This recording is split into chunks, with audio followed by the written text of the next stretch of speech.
This week, I'm answering your questions all about business building. We're going to chat about turning a podcast into a blog, how to write good captions, creating a simpler business, what I'd do if I were starting my business all over again right now, and more. You definitely don't want to miss this listener Q&A episode. So stay tuned.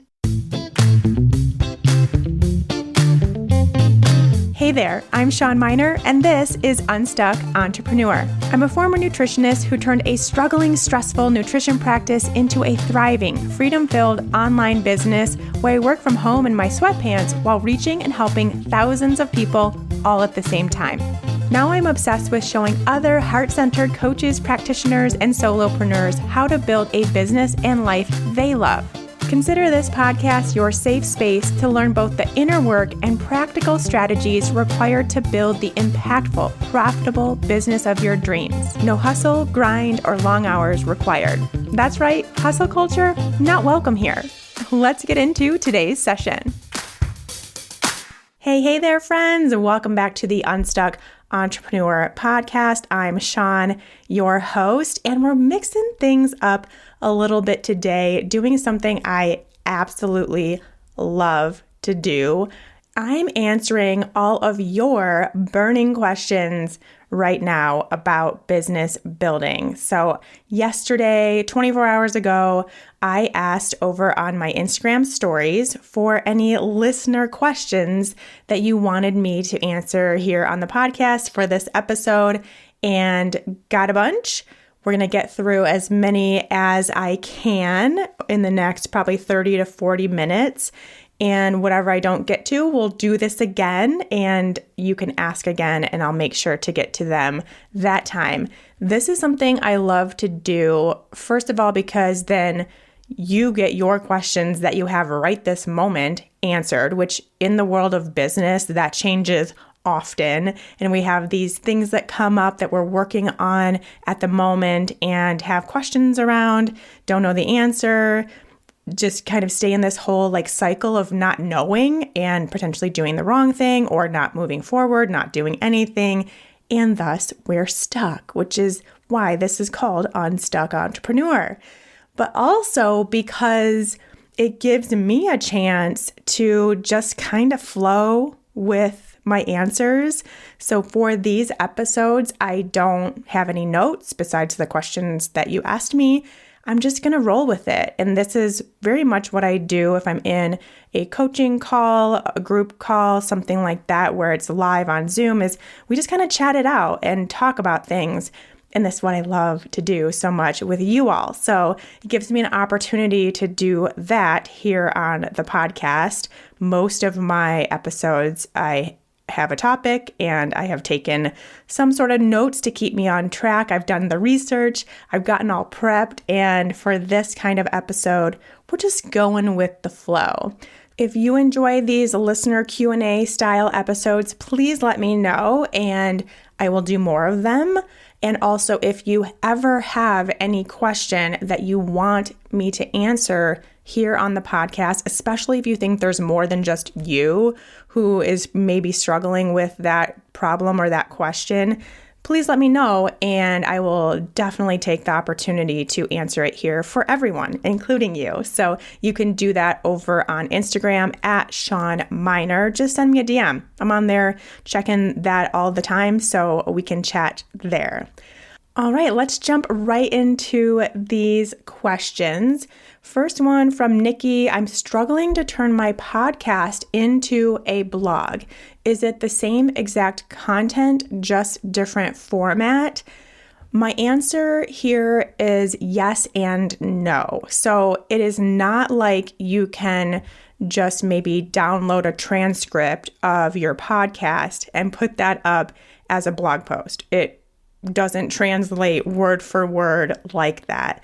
But it can be you writing out in more detail what you have highlighted or talked about in the podcast episode in a way that is readable, obviously, to blog readers, and using that as your blog post. So things that sound good verbally don't translate into good reading and vice versa. So you do have to, yes, have that different format, make sure you are taking that into account.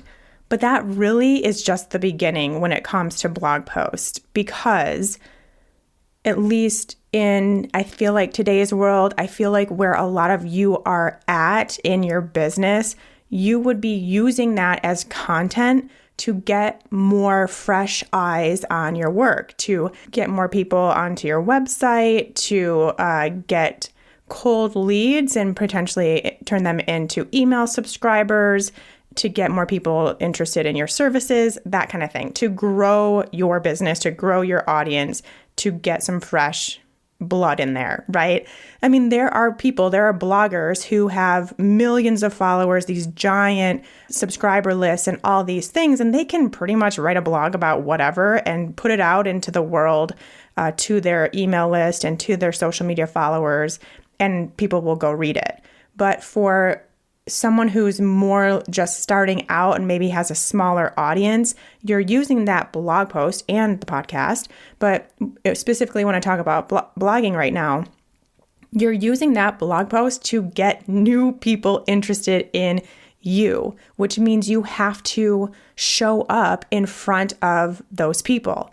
They aren't just going to magically find your blog post. So that blog post needs to be SEO friendly, first of all. You need to have optimized it to show up on search engines when someone is searching for that particular topic that you are talking about in your podcast and then translating over onto your blog post. So it has to be optimized for that. It just isn't going to naturally pop up that way. You have to learn about SEO. If you are going to be blogging, please blog with intention and have that intention be to show up on Google in front of your dream clients when they are searching for something. So that's the first thing, but then it also needs to be something that people want to read about, that people are searching for, so that yes, it shows up on the Google search when they are looking for that, and people are actually searching for it, so they would put it into the Google search bar in the first place. But then also you can and should be using Pinterest to help kind of quote unquote promote your blog posts.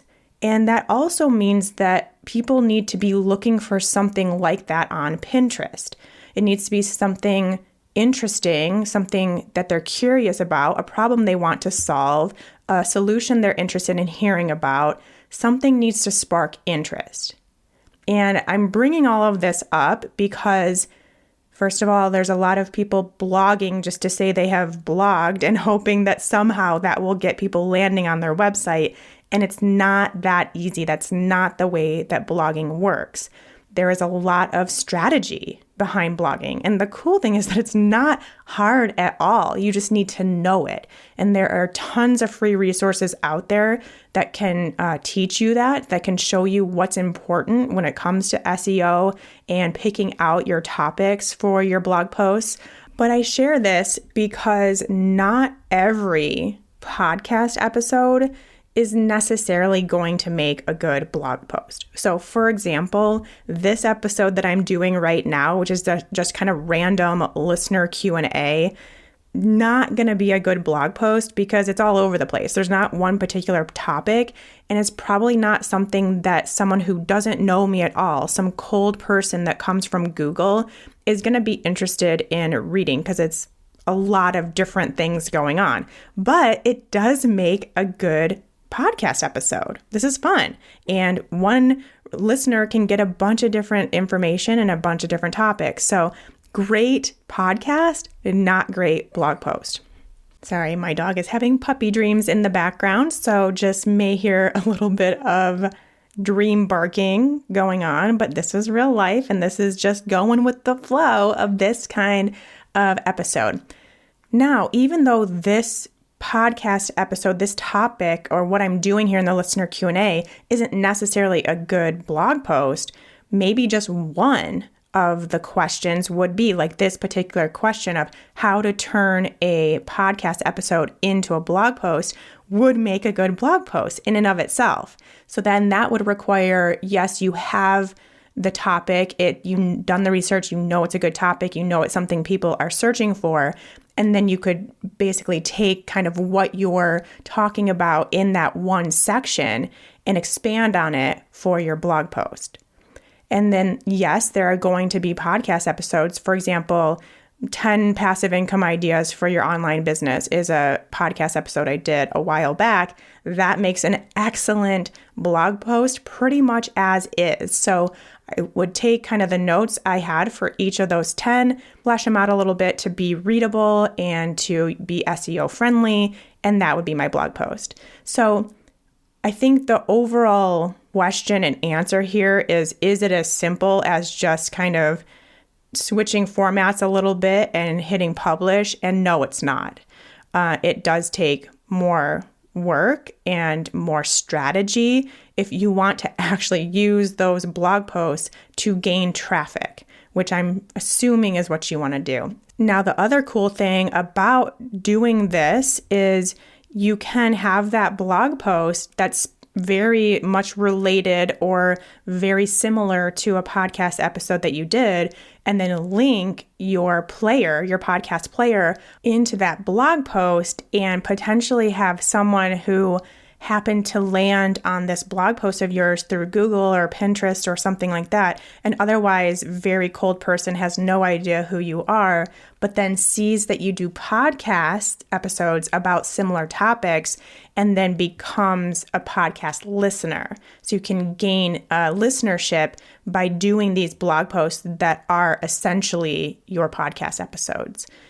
So that's where the crossover really happens. And also just having this one topic that you can turn into multiple pieces of content is helpful too. But it's not as simple as just moving it over into a blog post for the most part, if you want people to actually read it. All right, next one. How do you write a good hook for an Instagram post, podcast, or website? This comes from Alessandra. For those that don't know, a hook is that very first line.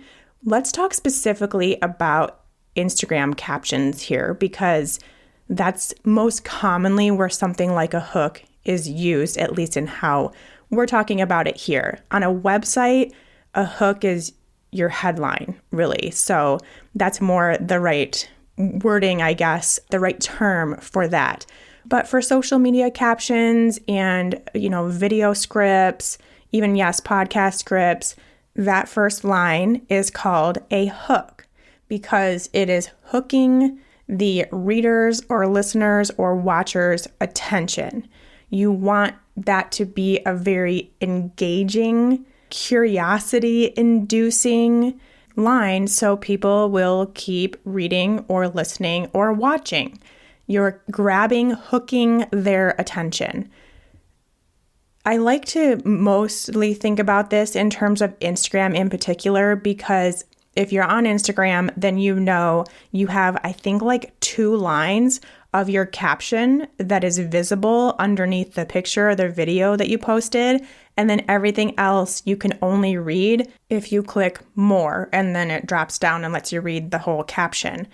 Which means if you have anything good to say in your captions, which I really hope that you do, you have those 2 lines to get someone to click more and keep reading your caption. That means it needs to be a really good hook, or else they are going to keep scrolling. And in an age of today where scrolling is the norm and we just scroll super quickly, we are kind of like halfway out of it when we're scrolling. It's just like a very weird vibe. That needs to be a really, really potent hook to get someone to continue reading your caption and to be remotely interested in your post and to engage with it. So there are a lot of different ways you can do that with hooks. There are a few kind of tried and true things that I always fall back on if I'm struggling to write caption, which yes, happens all the time, totally normal to not have this like beautiful, amazing, curiosity-inducing, engaging caption just fall out of you as soon as you sit down to write a social media post. It's normal to have to think about it for a little bit. But these ones that I fall back on that work really well and are pretty simple to put together as long as you know your dream clients and as long as you've done some messaging work. So these are, as soon as I say this, everyone who went through the Make Messaging Magic workshop is going to be like, oh yeah, here she goes again, because we talked about this and it is true. It really is this easy. 2 things: bring up a problem or bring up a desire. Describe there's so many different ways that you can talk about your client's one problem. Like there really are. How does that problem show up in their lives? How does it look? How does it feel? What are they doing? What are they not doing? What are they saying to themselves? What are they complaining about? What's keeping them up at night? What are they struggling with? Share that. Describe that in that very first line as your hook. And when you do, and especially if you format it as a question, because then it will make the reader say, am I this person or am I not? Am I dealing with this or am I not? If I'm not, then I'm scrolling by and that's also not your dream client. So it doesn't really matter if they scroll by. But to have your dream client identify with that question you just brought up that very clearly dictates and describes their current problem, where they're at right now, that's going to get them to keep reading. And then same thing goes for the desire. So again, so many ways that you can describe and talk about and write about your dream client's desire, where they want to be, what they want their life to look like, what they don't want to be dealing with anymore, how they want things to go. What are they desiring? How does that look? How does that feel for them? What does their dream life look like? What are they working towards? Call it out. Again, you can put it up into a question. You can state it as this like imagine if kind of situation, and your dream clients will identify themselves in that one statement and click to keep reading because that's what they want. So by you knowing that, getting into their heads and really explaining or describing exactly what they're thinking or how they're feeling, whether it is a problem or a desire, you've caught them, you've hooked them because you are explaining it potentially better than they even could. And it's like you've gotten into their heads. And that immediately gets that you get me factor going. And that is your person. And that is the person that's going to keep reading. So those can always be your fallback go-tos. If you cannot think of what to say, start there and then let it flow. And, in the Make Messaging Magic workshop, I have the rest of the format that will go underneath that problem or desire, what you need to say after that to really make it a full-blown caption. And you can get that over at shawnmynar.com/magic. But start there. It will work. That will always be a place that you can go. Now, beyond that, hooks that are clever, that are funny, that are relatable, hooks that ask a question or bring up a pretty solid statement are great. Hooks that start sharing a story, like you don't get the story in that, but you know a story's coming after that hook. They kind of set up the story. All of these do really well. The real thing to just always ask yourself when you're creating any content really for your business is make it past the test of would someone who does not remotely know me or like me or trust me, would they still stop and consume this content? There's a lot of boring content out there. And even if someone does really like you, really know you, and really trust you, boring, we're a little too inundated with boring right now. So how can you make your content not boring.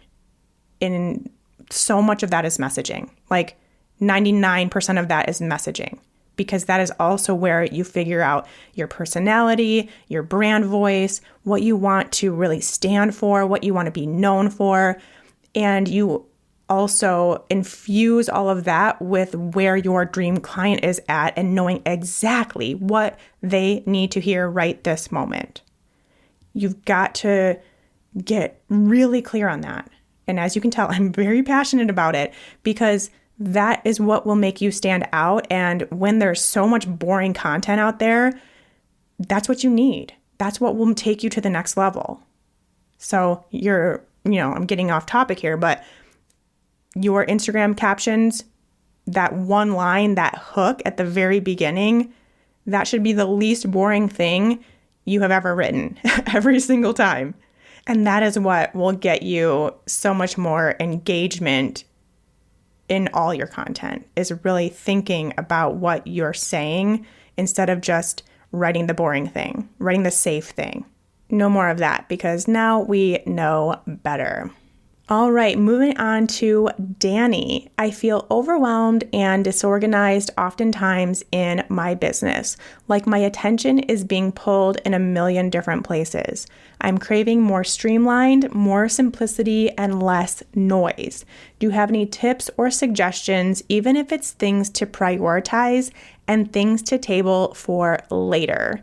Well, this just happens to be my area of expertise, and I know Danny, and I'm pretty sure that we are potentially both manifesting generators, which is human design. And if you don't know your human design, I would very much recommend that you learn that. It really just makes such a difference in knowing how you operate and why you are the way you are, and that it's actually a really good thing, and how to use that to do what you're meant to do here during your time in this life. So anyway, sidetrack, but there's an app called My Human Design, I believe, and you can get your chart and a lot of info for free. And then I think it's $5 a month or something if you want extra info, but you can start there for free. My Human Design app, I believe, and I'll let you know if it's something different, but I'm pretty sure that's it. So I say that because I feel Danny and her question very much. And I think that this is a specific trait of certain personalities or designs, certain characteristics of people that tend to feel this a million different places, feel the noise, want to go and do all the things at the same time, have so many ideas, have so many different things they want to do. And that makes you feel scatterbrained. It can make you feel like you're in a million different places, and that leads to overwhelm, of course. So that is where I have found myself many times. So I feel Danny, I understand where she's at, and that is also why I have made kind of my MO around business to simplify. Let's make this as simple and streamlined as possible. Because at the end of the day, you need to build a business. This goes for everyone. You need to build a business that you actually want to do, that you actually feel good doing, and that you could actually go into your home office or wherever you do your work or open your laptop every day and be excited and feel good about what you're doing. Now, does this mean that all of business is this absolute joy and you love everything about it? Absolutely not. There are things about business that aren't fun, that nobody wants to do probably. But the overarching business that you create, the structure, the goals, how you operate is something that you love, something that you want to do. For me, simplicity is important, because if not, I have the type of personality that goes overboard, gets stressed out, and my body simply doesn't handle stress well, and it just becomes a mess. So my business needs to be simple for it to work for me. It sounds like Danny is in a similar boat.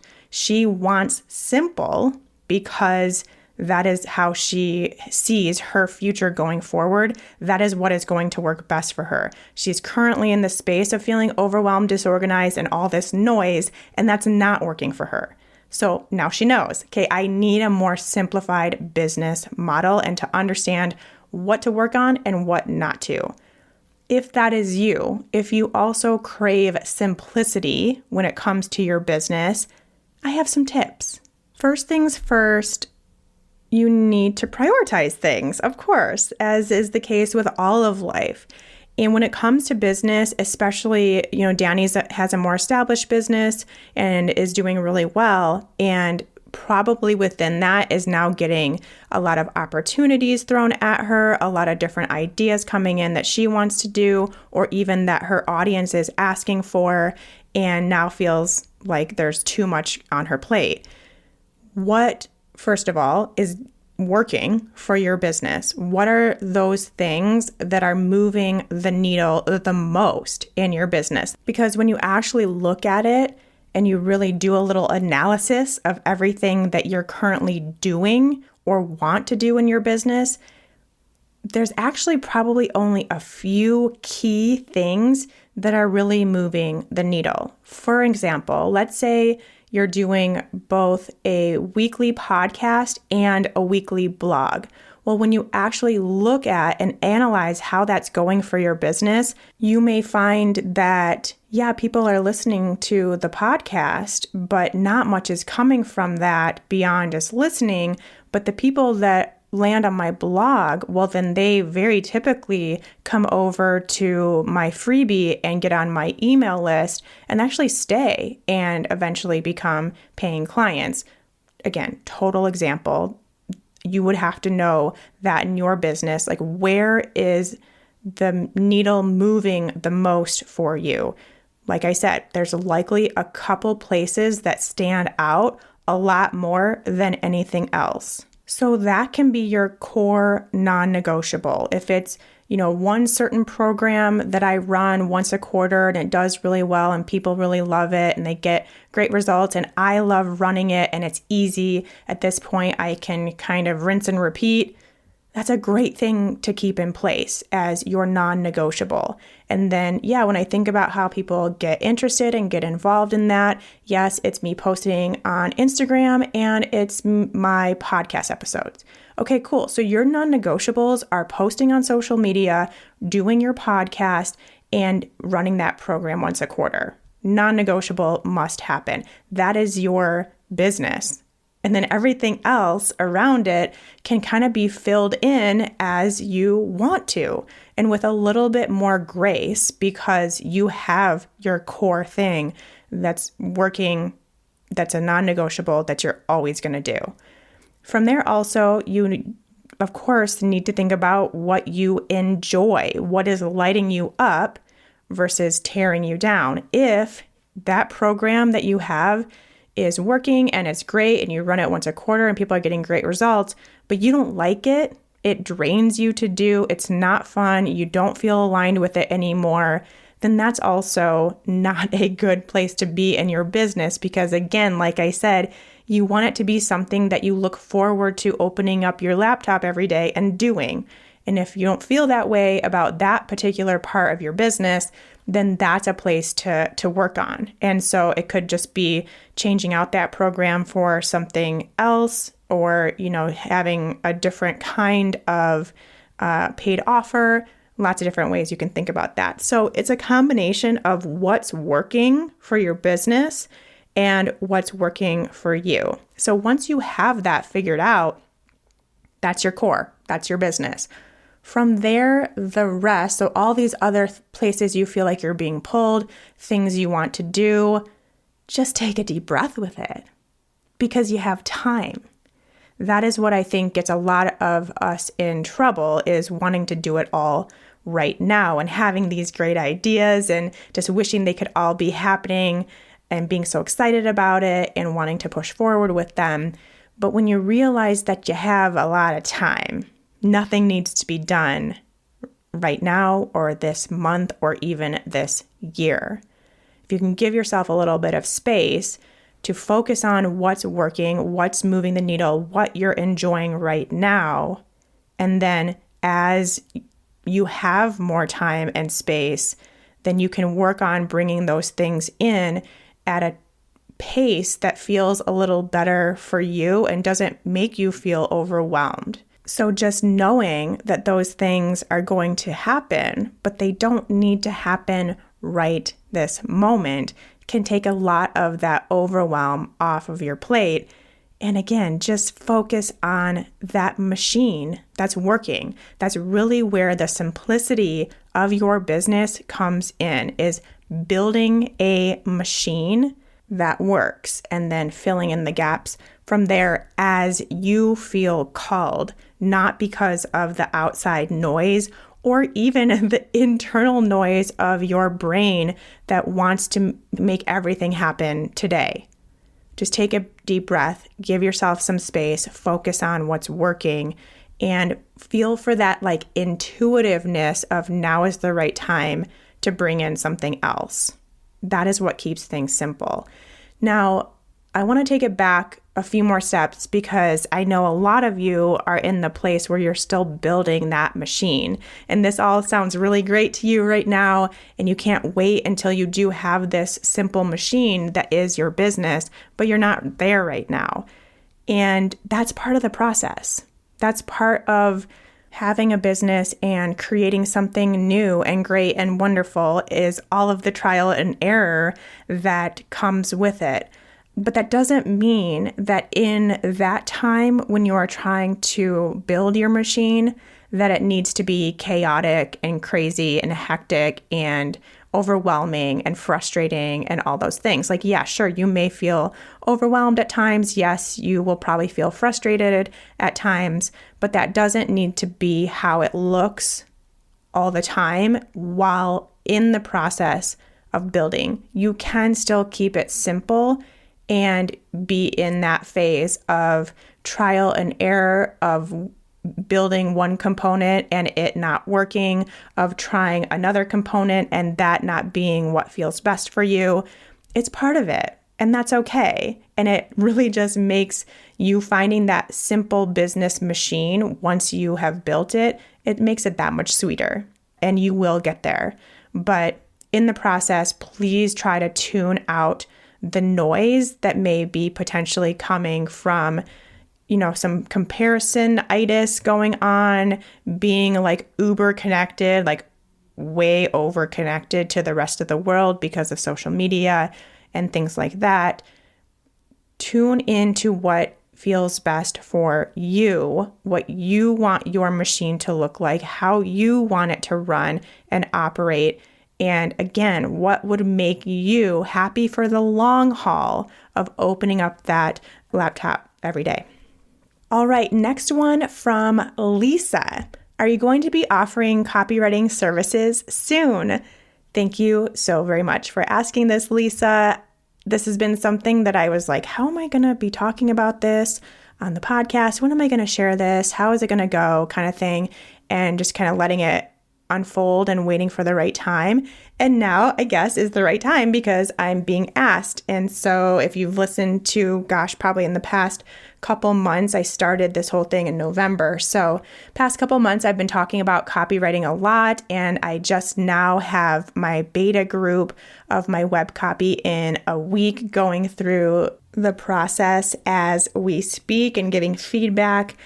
And so to answer Lisa's question directly on copywriting services, my plan is to start by offering copywriting products. I toyed with the idea, and am still, I guess, toying with the idea of offering done for you copywriting services because I really actually love writing other people's copy. But when I sit down to think about it and how I want to help you, me writing your copy doesn't really help you that much in learning how to write copy. And that's what you really need. Like, if I were to write your web copy, well, great. But then you still don't know how to write for your emails. You don't know how to write for your social media captions. Any other pages of your website that you add in the future, you won't be able to write those. They won't sound cohesive.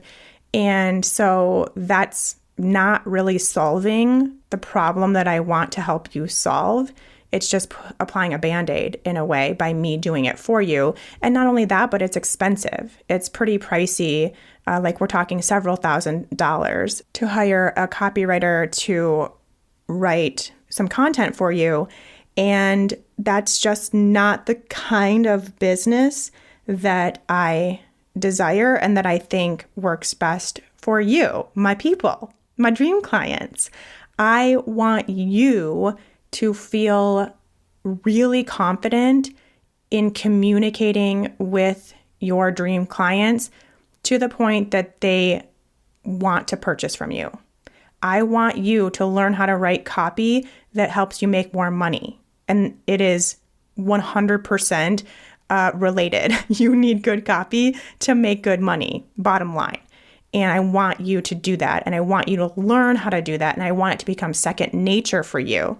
So I am going to be having a little bit of like a copywriting shop. I am starting obviously with websites and will help you not only learn how to write your website, but give you the prompts and examples to make it really simple and easy for you to write your site. This includes the homepage, about page, services page, and contact page. Those will all be standalone. You can get one page if you just need a homepage. You can get just the homepage or all of it as a bundle. So that's the first products I will be having. And then after that, I will be working on creating kind of like a launch bundle that will include a sales page, sales email templates, a webinar template, and those will all be separate. But again, you can also get them as a bundle. So if I get those out and running and ready for all of you in the next like 6 months, that would make me really happy. And that's the goal. And then I do have more ideas from a copywriting product standpoint coming in the future, but don't want to get too far ahead of myself as we're just talking about Danny's question and wanting to do all of it right now and feeling overwhelmed. Like I definitely feel that, I want all of these available right now and I just want to work 24/7 to get them all out because I know they're going to be so helpful, but I'm not doing that. I'm giving myself some space. So the website products will be available for the general public after the beta group has gone through them thoroughly, and I'm assuming that will be in like a month or so. So end of April, beginning of May 2023, you can start looking for those.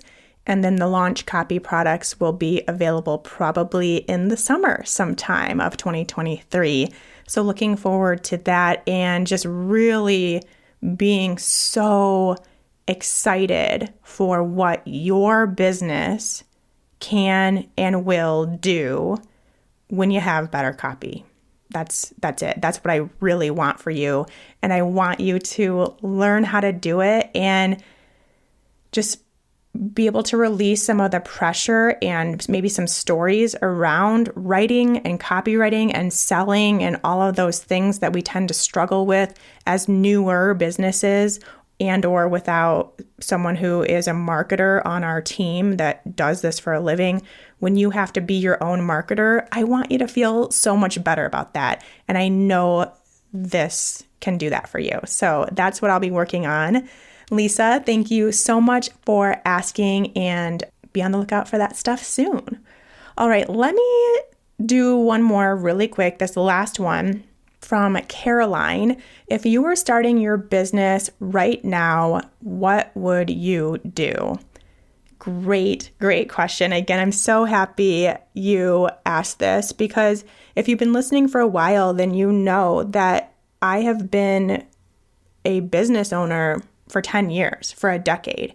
And I talk about this all the time. It really is like that thing of like, well, back in my day, but I really feel that way. Business, and in particular, online business, was so different 10 years ago. And so I do often think, well, if I were starting from scratch again right now, would I do anything differently than what I did back 10 years ago? And I also want to remind you that I pretty much did start a brand new business like 2 years ago. So I have kind of restarted again in this new kind of climate when I transitioned from being a nutritionist to being a business coach for wellness pros and basically teaching everything I had learned about business and coaching and online business and marketing and everything that I had done over the 8 years of being in that coaching, nutrition, personal training space.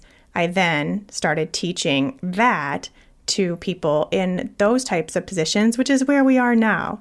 But that was, I think, 2.5 years ago now. So not that long ago, I started a new podcast.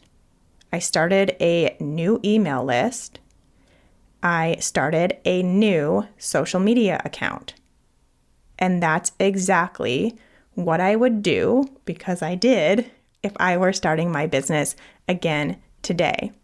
I would create a scalable revenue stream, a scalable business model, like a signature program. I would create a freebie that corresponds directly to that signature program. I would start a platform. For me, that would probably be podcast if I were in the coaching type space, coach practitioner in some service-based role where I was helping another human. I would probably choose podcast. If I'm thinking if I were just having my copywriting wing of my business like I'm doing right now and adding this layer, I guess, to my business with those products, the way that they are designed, I would actually probably do blogging instead, but I would pick one platform to go all in on, and I would start creating content for that platform. I would talk about my freebie in every single one of those episodes. I would make that podcast or those blog posts highly searchable, highly relevant to my dream clients. I would do research to make sure that they were topics that people were looking for, were interested in, were wanting to listen to or wanting to read, to make sure that I'm putting out content for new people to get to know my work. And I would show up on one social media channel, which for me would be Instagram. And that's what I would do to start my business. I would post consistently on Instagram. I would share one podcast or one blog post per week, depending on what kind of business I had. And I would have a scalable business model, and I would have a freebie. And in between that, I would take one-on-one clients so that I had income coming in. I would take as many one-on-one clients as I needed to have income coming in while I'm building up my audience, while I'm getting my beta group through my program, while I'm getting new people on my email list and engaged in my podcast and those kinds of things. I would use the network that I already have to get clients, especially if I'm in the health, wellness, general coaching space. My friends, my family members, my friends of friends, my friends of family members, overall network of people, there are clients that want to work with you, or in this case, me, and I would get in touch with those people and take those clients while I'm building my business machine. And that would be my business machine, like we talked about earlier today.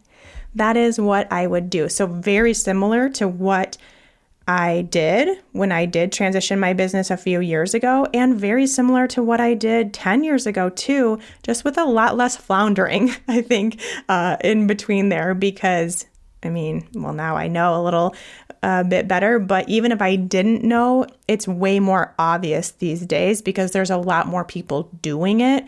And, the online business space has changed a lot. and there is a lot more, I guess, saturated, we'll call it. But with that comes a lot of knowledge of what works and what doesn't. And there's a lot of people talking about it and sharing it, like me here on the show, to help you avoid all of the floundering I did when I first started, and to really focus on the creation of that machine and doing what you need to do to get there. So that's what I would do if I were starting today. All right, we'll leave it at that for this episode. Like I said, if you do have a question that you want asked on a future episode, just let me know. Send me a DM. I'll keep them all, and we'll do this again sometime soon. Thank you to everyone who asked a question. I really appreciate it. Super fun for me, and I hope this was helpful for you. And until next time, take care.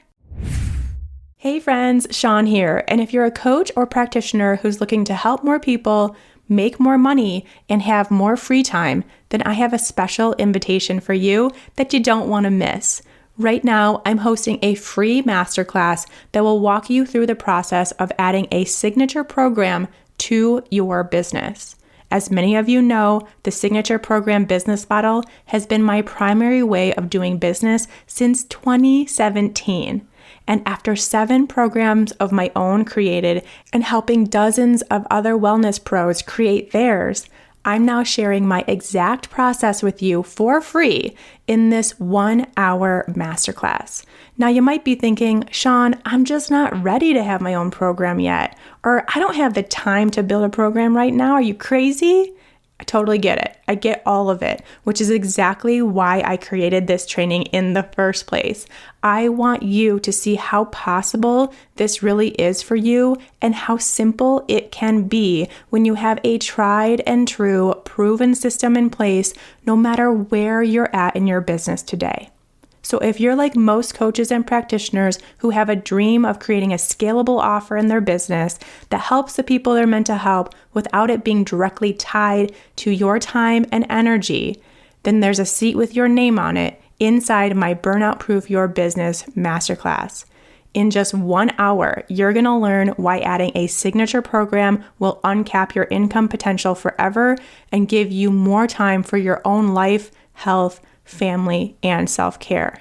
You'll learn exactly how my client sold out her first program, even with a small audience, because of this one super simple marketing hack that I am going to reveal. You'll learn the simplified, foolproof process that will take your knowledge and experience and turn it into your own program in just 6 weeks. And also how to implement an automated marketing system that will grow an engaged audience full of perfect match clients that can't wait to enroll in your program once it's ready, even if right now you're starting at 0. All you have to do is head to shawnmynar.com/burnoutproof and save your seat for this masterclass before it's gone. shawnmynar.com/burnoutproof. Can't wait to see you there.